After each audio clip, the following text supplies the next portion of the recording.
अब जब हमने जीपीयू के hardware identity registers thread IDX, block dim और ग्रिड डिम को डिमिस्टिफाई कर दिया है, तो अब समय आ गया है कि हम इन्हें रियल डेटा पर काम में लाएं।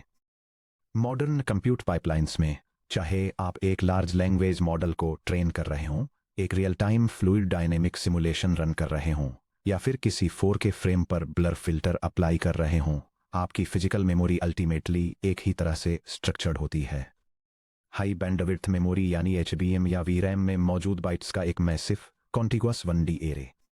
ये एक फंडामेंटल इंजीनियरिंग प्रॉब्लम खड़ी करता है कि हम कॉन्करेंट एग्जीक्यूशन थ्रेड्स की एक 3D या 1D हायरार्की को मेमोरी एड्रेसेस के एक फ्लैट वन डायमेंशनल एरे पर कैसे मैप करें, बिना थ्रेड्स के आपस में टकराए या एक दूसरे के डेटा को करप्ट किए।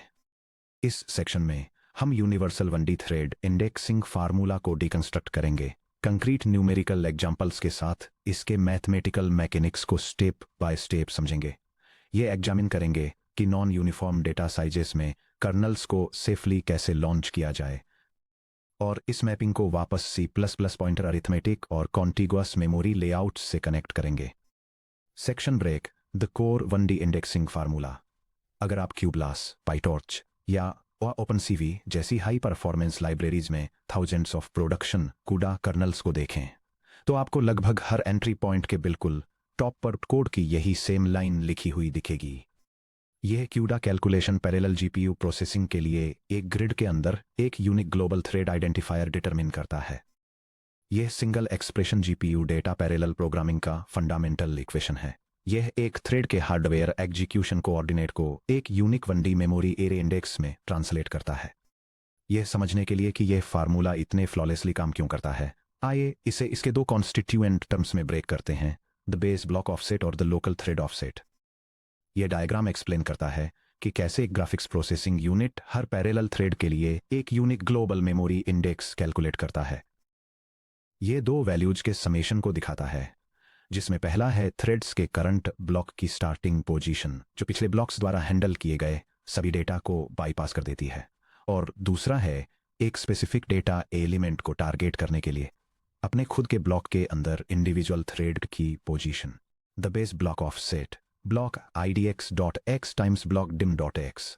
आप अपने ओवरऑल ग्रिड को एक लंबी ट्रेन की तरह सोचिए, जहां हर थ्रेड ब्लॉक एक इंडिविजुअल ट्रेन कार है और ब्लॉक dim.x हर कार के अंदर सीट्स की फिक्स्ड संख्या है।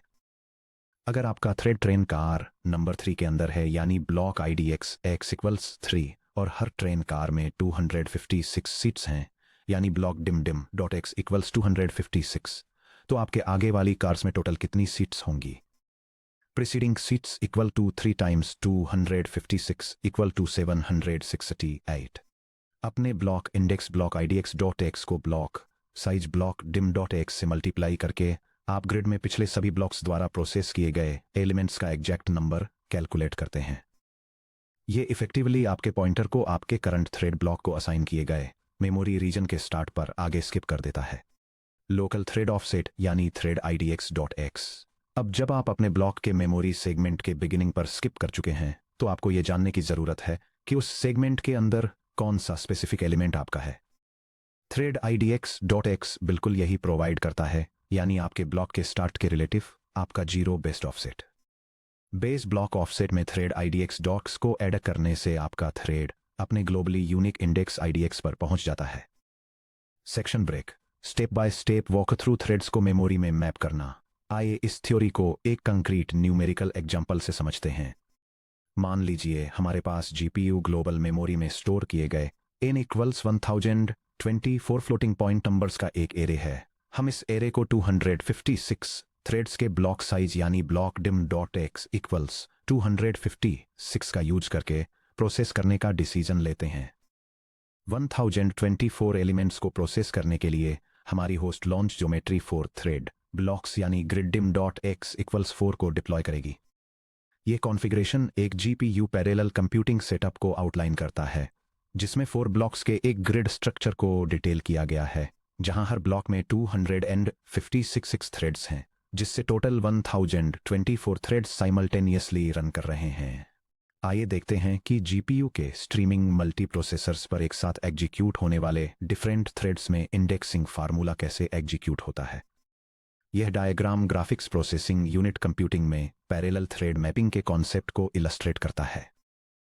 यह डेमॉन्स्ट्रेट करता है कि कैसे 4 ब्लॉक्स में फैले इंडिविजुअल थ्रेड्स को, जिनमें से हर एक में 256 थ्रेड्स हैं, लोकल थ्रेड इंडेक्स को ब्लॉक के बेस ऑफसेट में ऐड करके यूनिक ग्लोबल आइडेंटिफायर्स असाइन किए जाते हैं, जिससे 1024 ग्लोबल इंडिसेज का एक कंटिन्यूअस सीक्वेंस मिलता है।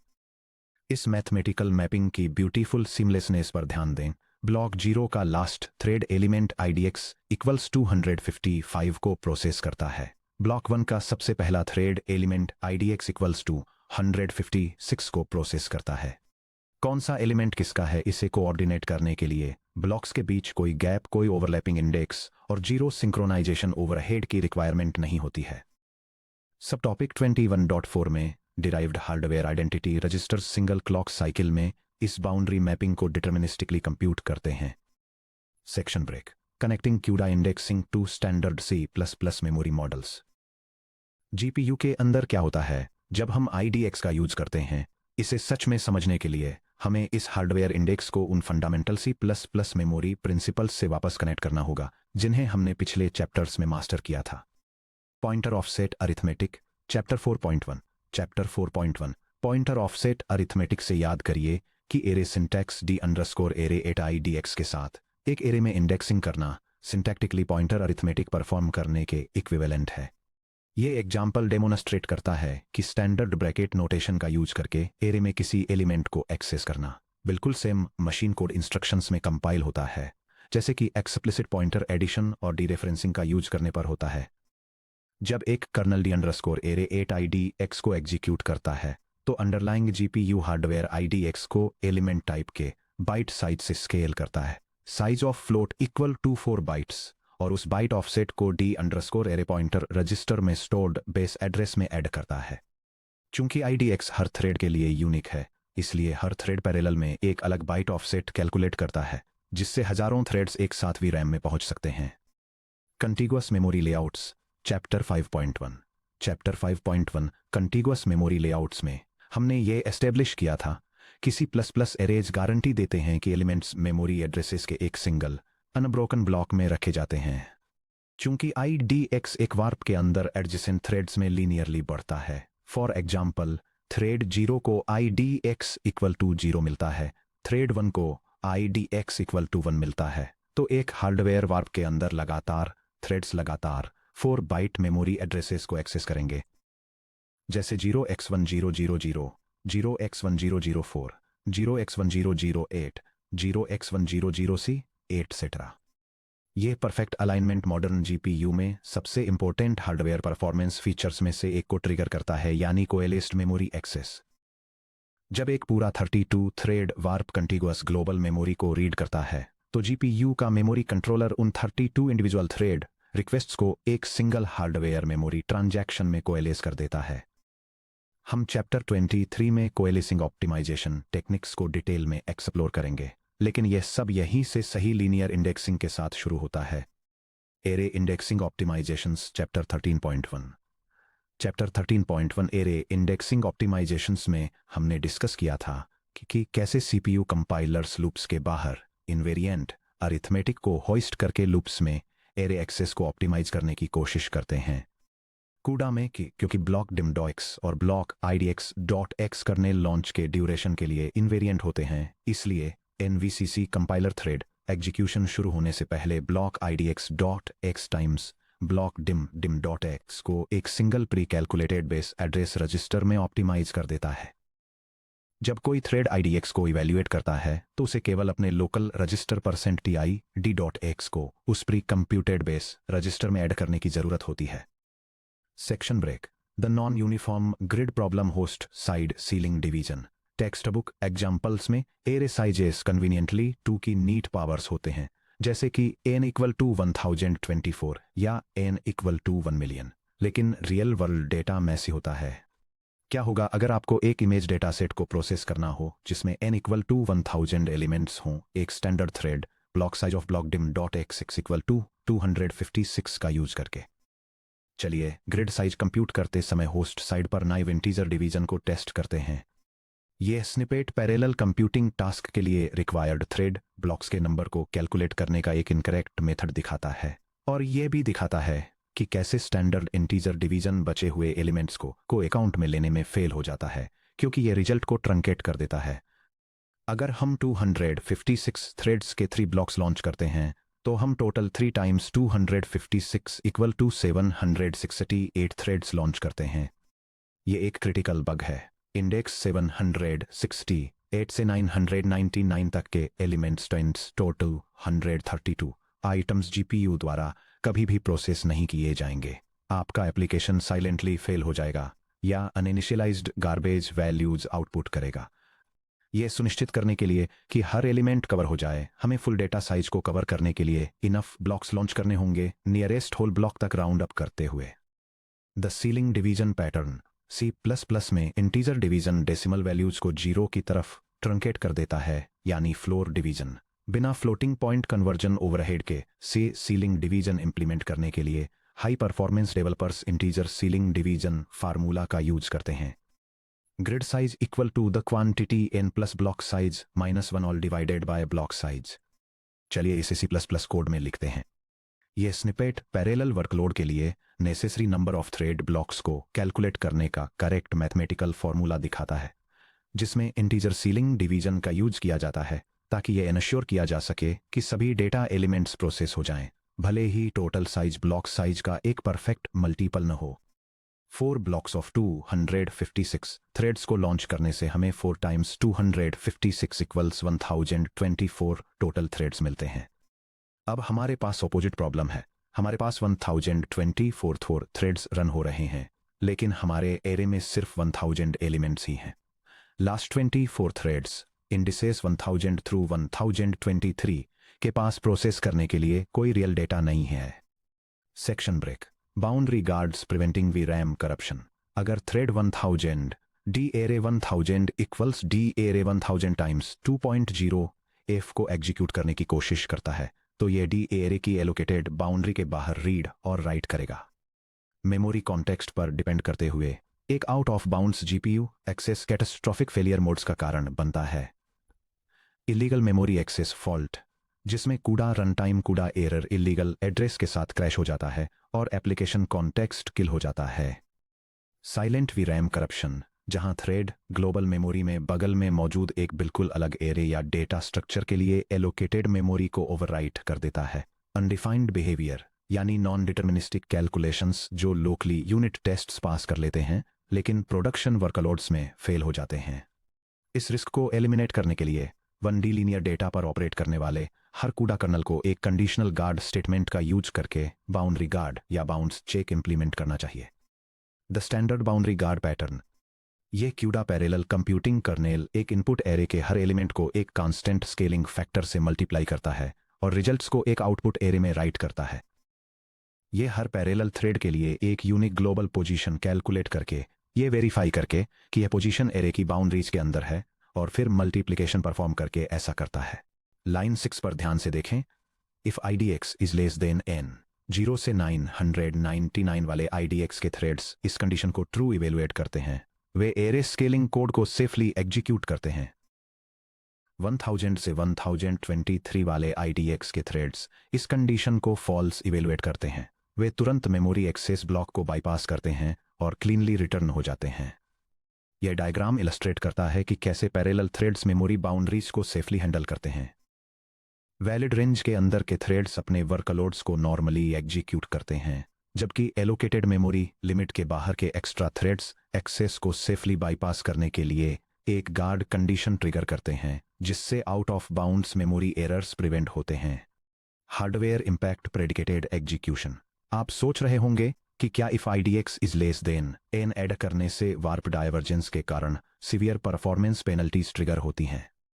ब्लॉक 3 में थ्रेड्स 0 से 23 यानी local thread IDX.X0223 global IDX 760 999 data process करते हैं, जबकि थ्रेड्स 24 से 31 यानी local thread IDX.X2231 global IDX 1000 to 1023 boundary guard को हिट करते हैं। क्योंकि ये एक्टिव और इनएक्टिव थ्रेड्स बिल्कुल सेम हार्डवेयर वार्प 31 से बिलोंग करते हैं, इसलिए वार्प डाइवर्ज हो जाता है। होवेवर एक बाउंड्री गार्ड के लिए यह डाइवर्जेंस केवल पूरे करने लॉन्च के फाइनल वार्प पर ही होता है। ग्रिड में बाकी हर वार्प सभी 32 लेंस में IDX less S the N को यूनिवर्सली ट्रू इवेल्युएट करता है, जो मैक्सिमम हार्डवेयर पाइपलाइन वेलोसिटी पर रन करता है। इसके अलावा modern Nvidia architecture predicated execution का यूज करके सिंपल गार्ड ब्रांचेस को हैंडल करते हैं। एग्जीक्यूशन ब्रांच टारगेट्स पर जंप करने के बजाय कंपाइलर मेमोरी इंस्ट्रक्शन के साथ 8P0 पर एक बूलियन प्रेडिकेट फ्लैग अटैच कर देता है। जिन लेंस में IDX ग्रेटर देन और इक्वल टू n होता है, वे सिंपली अपने प्रेडिकेट फ्लैग को फॉल्स पल्स पर सेट कर देती हैं, जिससे एग्जीक्यूशन पाइपलाइन वार पाइपलाइन को स्टॉल किए बिना उन लेंस के लिए राइट इंस्ट्रक्शन को ड्रॉप कर देती है। Section break. Complete end to end code example array scaling. आइए हमने जो कुछ भी सीखा है उसे एक कंप्लीट होस्ट और डिवाइस C++ प्रोग्राम में कंबाइन करें, जो VRAM एलोकेट करता है, लॉन्च ज्योमेट्री कॉन्फ़िगर करता है, लीनियर थ्रेड इंडिसेस कैलकुलेट करता है, बाउंड्री गार्ड्स अप्लाई करता है और एरे रिजल्ट्स को वेरीफाई करता है। यह C++ प्रोग्राम डेमोन्स्ट्रेट करता है कि कैसे कूडा के साथ एक ग्राफिक्स कार्ड पर पैरेलल प्रोसेसिंग का यूज करके फ्लोटिंग पॉइंट नंबर्स के एक बड़े एरे को एक कांस्टेंट फैक्टर से स्केल किया जाता है। यह होस्ट कंप्यूटर पर डेटा को इनिशियलाइज करता है, ग्राफिक्स प्रोसेसर पर मेमोरी एलोकेट करता है, डेटा को कॉपी करता है और मैथ को सेफली हैंडल करने के लिए कैलकुलेटेड ग्रिड और ब्लॉक डायमेंशंस के साथ एक पैरेलल कंप्यूटिंग कर्नल लॉन्च करता है। फाइनली ये रिजल्ट्स को वापस होस्ट पर कॉपी करता है, एक्यूरेसी के लिए कैलकुलेशंस को वेरीफाई करता है और एलोकेटेड ग्राफिक्स मेमोरी को क्लीन अप करता है। Section break. मैसिव डेटासेट्स के लिए 64 bit indexing edge case warning. इससे पहले कि हम 1D इंडेक्सिंग को रैप अप करें, हमें एक इंपॉर्टेंट एज केस पिटफॉल को एड्रेस करना होगा, जो GPU कंप्यूटिंग में ट्रांजिशन करने वाले सीनियर C++ डेवलपर्स को भी परेशान करता है, और वह है इंडेक्स कैलकुलेशन के दौरान इंटीजर ओवरफ्लो। 64 बिट सिस्टम्स पर C++ में इंट एक साइंड 32 बिट इंटीजर ही रहता है, जिसकी मैक्सिमम वैल्यू इस पर कैप होती है। 2 to the power of 30 1 - 1 equal to 2,147,483,647 approximately 2.14 billion. अगर आप modern deep learning datasets, large high resolution voxel volumes या बिग डेटा टेबल्स को प्रोसेस कर रहे हैं जो 2.14 times 10 to the 9th element से ज्यादा हैं, तो स्टैंडर्ड 32 बिट मैथ ओवरफ्लो हो जाएगा। एक बड़े डेटासेट कर्नेल में इस सटल बग को देखें। ये GPU प्रोग्रामिंग कर्नल लार्ज डेटासेट्स के लिए ग्लोबल थ्रेड इंडिसेस कैलकुलेट करते समय एक common integer overflow bug demonstrate करता है। ये एक फ्लोटिंग पॉइंट एरे में हर एलिमेंट को डबल करने की कोशिश करता है, लेकिन इंडेक्स का कैलकुलेशन एक लार्जर डेटा टाइप में असाइन होने से पहले 32 बिट इंटीजर लिमिट्स को ओवरफ्लो कर देता है, जिससे उन डेटासेट्स पर एरर्स आते हैं जिनमें 2.14 बिलियन से ज्यादा एलिमेंट्स होते हैं। क्योंकि ब्लॉक IDX.X और ब्लॉक DIM.X 32 बिट इंटीजर्स हैं, इसलिए हार्डवेयर 30 बिट रजिस्टर अरिथमेटिक का यूज करके block IDX.X times block DIM.X multiplication को एग्जीक्यूट करता है। अगर रिजल्ट 2,147,483,647 से ज्यादा हो जाता है, तो कैलकुलेशन नेगेटिविटिव इंटीजर स्पेस में रैप अराउंड हो जाती है, जिससे out of bounds memory access या इनवैलिड इंडेक्सिंग होती है, भले ही IDX को एक 64 बिट साइज T के रूप में डिक्लेयर किया गया हो। द सॉल्यूशन है एक्सप्लिसिट टाइप कास्टिंग। कंपाइलर को 64 bit hardware multiplication instructions generate करने के लिए मजबूर करने के लिए फर्स्ट टर्म को explicitly 64 bit integer type size T या अनसाइंड लॉन्ग में कास्ट करें। यह GPU कर्नल डेमोन्स्ट्रेट करता है कि मैसिव डेटासेट्स के लिए सेफ 64 बिट इंडेक्सिंग कैसे परफॉर्म करें। ये ओवरफ्लो को रोकने के लिए 64 बिट मैथ का यूज करके एक ग्लोबल थ्रेड इंडेक्स कैलकुलेट करता है, और अगर इंडेक्स बाउंड्स के अंदर है तो डेटासेट में हर एलिमेंट को डबल कर देता है। ब्लॉक IDX.X को साइज T में कास्ट करने से C++ टाइप प्रमोशन रूल्स पूरे एक्सप्रेशन को 64 बिट इंस्ट्रक्शंस का यूज करके इवैल्यूएट करने के लिए मजबूर करते हैं, जिससे आपका kernel tens of billions of elements तक सेफली स्केल हो सकता है। Section break. 1D GPU indexing के लिए समरी चेकलिस्ट। जब भी आप कोई 1D कूड़ा कर्नल लिखें तो इस ऑपरेशनल चेकलिस्ट को अपने दिमाग में रखें। ग्लोबल इंडेक्स कैलकुलेट करें, जैसे int idx equals block idx.x times block dim.x plus thread idx.x। Host launches पर इंटीजर सीलिंग डिवीजन अप्लाई करें, जैसे int grid size equals n plus block size -1 divided by block size. Guards mandatory हैं, यानी array operations को हमेशा if idx is less than n में rap करें, ताकि non uniform thread allocation overrun से बचा जा सके। डेटा टाइप्स का ध्यान रखें, यानी 2 बिलियन से ज़्यादा एलिमेंट्स वाले एरेज के लिए साइज टी और एक्सप्लिसिट कास्टिंग का यूज करें। मेमोरी अलाइनमेंट यानी consecutive thread idx.x values consecutive global index generate करती हैं, जिससे मेमोरी एक्सेस नेचुरल तरीके से जीपीयू मेमोरी हार्डवेयर लेआउट के साथ अलाइन हो जाते हैं। Linear 1D arrays high performance computing की बैकबोन है, लेकिन रियल वर्ल्ड डोमेन प्रॉब्लम्स अक्सर एक सिंगल डायमेंशन से आगे निकल जाती हैं। अगले सेक्शन में यानी 21.6 expanding to 2D and 3D grids और blocks for image and tensor processing में हम एक्सप्लोर करेंगे कि इन सेम मैथमेटिकल इंडेक्सिंग प्रिंसिपल्स को मल्टी डायमेंशनल डेटा स्ट्रक्चर्स पर कैसे अप्लाई किया जाए, जिससे 2D पिक्सेल ग्रिड्स और 3D टेंसर वॉल्यूम्स को कंप्लीट प्रिसिजन के साथ लीनियर मेमोरी एड्रेसेस में ट्रांसफॉर्म किया जा सके।